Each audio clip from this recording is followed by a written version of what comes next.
سمیع صاحب بڑی تفصیلاً یہ گفتگو رہی اور بہت سے سوالات کے جواب بھی دیے D G I S P R نے. آپ کیا تجزیہ پیش کریں گے اپنا اس پر؟ دیکھیں یہ ان کی غالباً پہلی پریس کانفرنس ہے.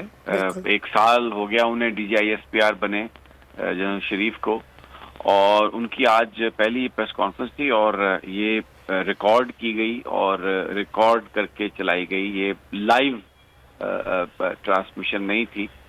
بہت جو چیلنجز ہیں پاکستان کو وہ اتنے سنگین ہیں کہ شاید یہی سوچا گیا کہ اس کو ریکارڈ کر لیا جائے پہلے اور اس کے بعد پھر اس کو چینلز کو, اس میں کوئی انہوں نے کوئی چیز کسی طرح کی کوئی ایڈٹ نہیں کی, لیکن بہرحال ایک احتیاط یہ برتی گئی.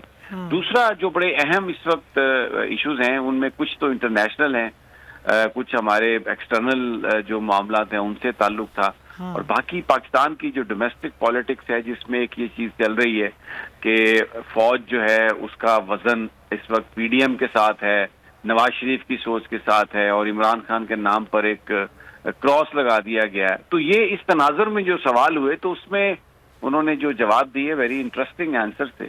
انہوں نے یہ کہا کہ فوج کسی بھی مخصوص جماعت اور نظریے کی طرف اپنا وزن نہیں ڈال سکتی, نہ ہی وہ اس طرح سے پسند کرتے ہیں کسی کو. انہوں نے کہا کہ حکومت سے جو ہمارا تعلق ہے وہ غیر سیاسی اور آئینی تعلق ہے.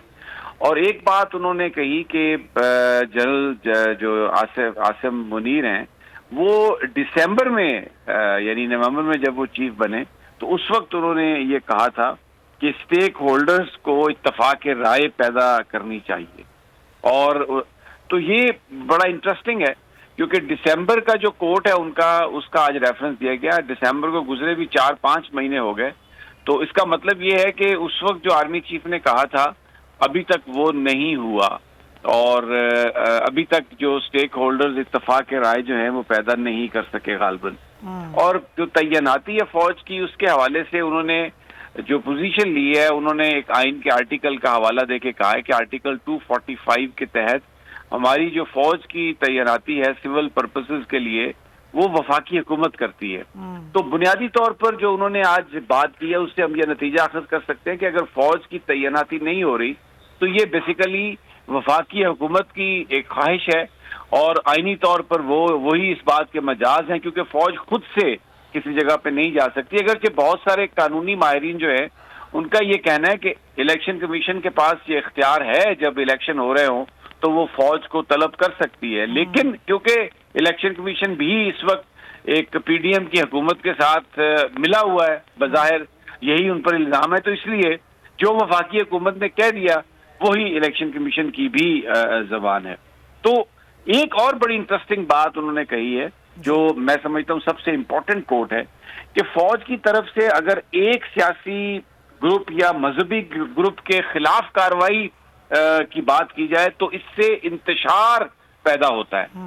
تو اب اس کا مطلب کوئی بھی ایک سیاسی گروپ یا پارٹی یا مذہبی گروپ یا پارٹی اس کے خلاف فوج بالکل نہیں تیار کسی طرح کے بھی ایکشن کی. تو لیکن اس وقت حکومت جو ہے وہ نواز شریف بار بار یہ بات کر رہے ہیں, مریم نواز کر رہی ہیں, نون لیگ کے لوگ کر رہے ہیں کہ جی یہ عمران خان کو آپ ہٹائیں, عمران خان کو ڈسکوالیفائی کریں, اور یہ ایون پلینگ فیلڈ جو ہے وہ اس میں تو ضروری ہے کہ عمران خان کو آپ اندر ڈالیں. لیکن آج D G I S P R نے جو بات کہی ہے کہ ایک سیاسی گروپ یا ایک مذہبی گروپ کے خلاف جو کارروائی ہے وہ فوج سمجھتی ہے کہ اس سے انتشار اور جو اسٹیک ہولڈرز ہیں جو اہم معاملات ہیں اس پر انہوں نے کہا ہے کہ قومی اتفاق رائے جو ہے وہ بہت ضروری ہے, وہ ہونا چاہیے.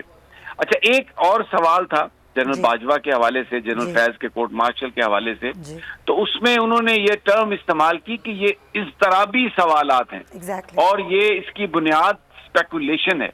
تو فوج کا ایک اپنا نظام ہے لیکن وہ فیکٹس کو دیکھ کر بات کرتے ہیں, اور اس میں اگر یعنی ان کا مطلب ابھی جو انہوں نے آج جو بات کہی باجوہ صاحب اور جنرل فیض حمید کے حوالے سے جو بھی گفتگو ہوئی ہے بڑے بڑے جید صحافیوں نے کی ہے کہ جی یہ ہو رہا ہے اور وہ ان کے خلاف کورٹ مارشل ہو سکتا ہے, وہ سب DGISPR کے مطابق ایک اسپیکولیشن ہے، اور یہ جو سوالات ہیں یہ اس طرح بھی جو ہے نا وہ سوالات ہیں.